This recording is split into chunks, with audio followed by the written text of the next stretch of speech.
ಎಲ್ಲ ಒಂದ್ ಕಡೆ ಹೆಣ್ಣಿಗೆ ಎಣ್ಣೆ ಶತ್ರು ಅಂತಾರೆ. ಸೊ ಅದೇ ಸ್ಟ್ರಾಟಜಿ ನಿಮ್ಮನ್ನ ಎಲಿಮಿನೇಟ್ ಆಗೋದಕ್ಕೆ ಕಾರಣ ಆಯ್ತಾ ಅಂತ? ಹಾ, ನೀವ್ ಕೇಳಿದ ಪ್ರಶ್ನೆನ ಸುದೀಪ್ ಸರ್ ಅವರು ಗೇಮ್ ರೀತಿಯಾಗಿ ಕೇಳ್ತಾರೆ ಅಲ್ಲಿ. ಏನ್ ಕೇಳ್ತಾರೆ ಅಂದ್ರೆ, ಆ ಎಸ್ ನೋ ಗೇಮ್ ಅಲ್ಲಿ ಯಮುನಾ ಅವರು ಈ ಮನೇಲಿರೋ ಹೆಣ್ಣು ಮಕ್ಕಳಿಗೆ ಇನ್ಸೆಕ್ಯೂರಿಟಿ ಫೀಲ್ ನ ಕೊಡ್ತಾ ಇದ್ದಾರಾ? ಯಾಕಂತಂದ್ರೆ ವಯಸ್ಸಲ್ಲಿ ಜಾಸ್ತಿ ಇರಬಹುದು, ಆದ್ರೆ ಫಿಟ್ನೆಸ್ ಅಲ್ಲಿ ಅವ್ರಿಗೆ ಕಡಿಮೆ ಇಲ್ಲ, ಹೌದು. ಎನರ್ಜಿಲಿ ಅಂತೂ ಕಡಿಮೆ ಅಲ್ಲ, ಜಾಸ್ತಿನೇ. ಹೌದು. ಆಕ್ಟಿವ್ನೆಸ್ ಅಲ್ಲಿ ಇನ್ನು ಎಲ್ಲ ಗೊರಕೆ ಹೊಡೆಯೋ ಟೈಮಲ್ಲಿ ನಾನು ಎದ್ಬಿಟ್ಟು ತಣ್ಣೀರಲ್ಲಿ ಸ್ನಾನ ಮಾಡಿ ರೆಡಿಯಾಗಿ ಅಡಿಗೆ ಶುರು ಮಾಡ್ಬಿಟ್ಟಿರ್ತಿದ್ದೆ. ಯಾಕಂದ್ರೆ ಪಾಪ ಮಕ್ಕಳೆಲ್ಲ ಎದ್ ಬರೋ ಅಷ್ಟರಲ್ಲಿ ರೆಡಿ ಇರ್ಲಪ್ಪ ಅಡಿಗೆ ತಿಂಡಿ ಅಂತ.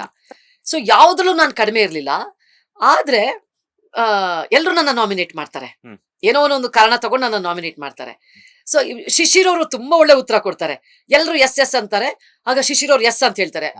ಸುದೀಪ್ ಸರ್ ಕೇಳ್ತಾರೆ, ಯಾಕಪ್ಪ ಶಿಶಿರ್ ಹೆಸರು ಹೇಳಿದೆ ಎಸ್ ಅಂತ ಹೇಳಿದ್ರಿ ಅಂದ್ರೆ, ಹೌದು ಸರ್, ಎಷ್ಟೊಂದ್ಸಲ ಯಮುನಾ ಅವ್ರನ್ನ ನೋಡಿದಾಗ ಹೆಣ್ಮಕ್ಳಿಗೆ ಮಾತ್ರ ಅಲ್ಲ, ಅವ್ರ ಎನರ್ಜಿನ ನೋಡಿದಾಗ, ಅವರ ಒಂದು ಉತ್ಸಾಹವನ್ನ ನೋಡಿದಾಗ ಗಂಡು ಮಗ ಆಗಿ ನನಗೆ ಅನ್ಸಿರೋದಿದೆ, ಏನಪ್ಪ 24 ಗಂಟೆ ಇವ್ರು ಈ ಎನರ್ಜಿನಲ್ಲಿ ಇರ್ತಾರೆ, 24 ಗಂಟೆ ಒಂದು ಸ್ಫೂರ್ತಿ, ಒಂದು ಉತ್ಸಾಹ, ಒಂದು ಕಳಕಳೆ ಆಗಿರ್ತಾರೆ ಇವರು ಅಂತ ನನಗೆ ಅನ್ಸಿದೆ. ಹೆಣ್ಮಕ್ಳಿಗಂತೂ 100% ಅನ್ಸಿದೆ ಸರ್. ಅವ್ರ ಏಜ್ಗೂ ಇವ್ರ ಏಜ್ಗೂ ಡಬಲ್ ದ ಏಜ್ ಇದ್ರೂನು ಎನರ್ಜಿನಲ್ಲೂ ಇವ್ರು ಡಬಲ್ ಇದಾರೆ ಅವ್ರಿಗಿಂತ ಅಂತ ಅವ್ರು ಹೇಳಿದ ಮಾತು ನಂಗೆ ತುಂಬಾ ಖುಷಿ ಆಗುತ್ತೆ. ಶಿಶಿರ್ ಅವ್ರು ಹೇಳಿದ ಮಾತಿದು. ಸೊ ಹಾಗಾಗಿ ಖಂಡಿತವಾಗಿಯೂ ಅದು ಎಲ್ರಿಗೂ ಇತ್ತು. ಎಲ್ಲಾ ಹೆಣ್ಣು ಚೈತ್ರ, ಹಂಸ ಇಬ್ಬರನ್ನ ಬಿಟ್ಟು ಎಲ್ಲಾ ಹೆಣ್ಮಕ್ಳು ನನ್ನ ನಾಮಿನೇಟ್ ಮಾಡ್ತಾರೆ. ಮಾನ್ಸ ಅವರು ಇಲ್ಲ, ಮಾನ್ಸ, ಚೈತ್ರ, ಹಂಸ ಇವ್ರನ್ನ ಬಿಟ್ಟು ಇನ್ನೆಲ್ಲರೂ ನನ್ನ ಹೆಸರನ್ನು ತಗೊಳ್ತಾರೆ ನಾಮಿನೇಟ್ ಮಾಡೋದಕ್ಕೆ. ಸೊ ನೀವು ಹೇಳಿದಾಗೆ ಅದೇ ಕಾರಣ ಇರ್ಬೋದು, ಇವ್ರು ನಾಳೆ ದಿನ ನಮ್ಗೆ ತುಂಬಾ ಘಟಾನುಘಟಿ ಸ್ಪರ್ಧೆ ಆಗ್ತಾರೆ, ಸೊ ಈಗಲೇ ಓಡಿಸ್ಬಿಡೋಣ ಅಂತ ಸ್ಟ್ರಾಟಜಿಯಿಂದಲೇ ಓಡಿಸ್ಬಿಟ್ಟಿದ್ದಾರೆ. ಹೌದು, ನಂಗೆ ಅವಾಗ ಸ್ಟ್ರಾಟಜಿ ಪಟಜಿ ಅರ್ಥ ಆಗ್ತಿರ್ಲಿಲ್ಲ, ಯಾಕಂದ್ರೆ ನಾನು ಒಂದು ಎಪಿಸೋಡ್ ನೋಡ್ಕೊಳ್ದೆ ಹೋದವಳಲ್ವಾ. ಸೊ ನಂಗೆ ಅದು ಗೊತ್ತಾಗ್ತಿರ್ಲಿಲ್ಲ. ಬಟ್ ಸುದೀಪ್ ಸರ್ ಹೇಳ್ತಾರೆ, ನಾನು ಹೊರಗಡೆ ಬರೋ ಟೈಮಲ್ಲಿ, ನೀವ್ ಈ ಟೈಮಲ್ಲಿ ಇಲ್ಲಿದ್ದು ದುರದೃಷ್ಟ ಬಿಟ್ರೆ ನೀವು ಚೆನ್ನಾಗಿ ಆಡಿಲ್ಲ ಅಂತ ಖಂಡಿತವಾಗಿಯೂ ಅಂದ್ಕೊಳ್ಬೇಡಿ, ನೀವು ಸ್ಟ್ರಾಂಗ್ ಸ್ಪರ್ಧಿನೇ ಅಂತ ಪಾಪ ಒಳ್ಳೆ ಮಾತನ್ನ ಹೇಳ್ತಾರೆ ಅವರು.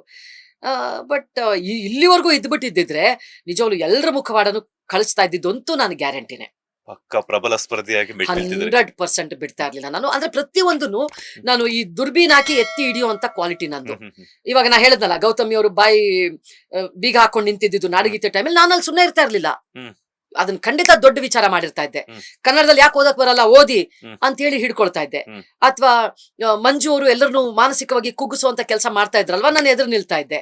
ಸೊ ಈ ಸಾಕಷ್ಟು ವಿಚಾರಗಳನ್ನ ನಾನು ಡೆಫಿನೆಟ್ ಆಗಿ ಬಾಯಿ ಮುಚ್ಕೊಂಡಂತೂ ಕೂರ್ತಾ ಇರ್ಲಿಲ್ಲ.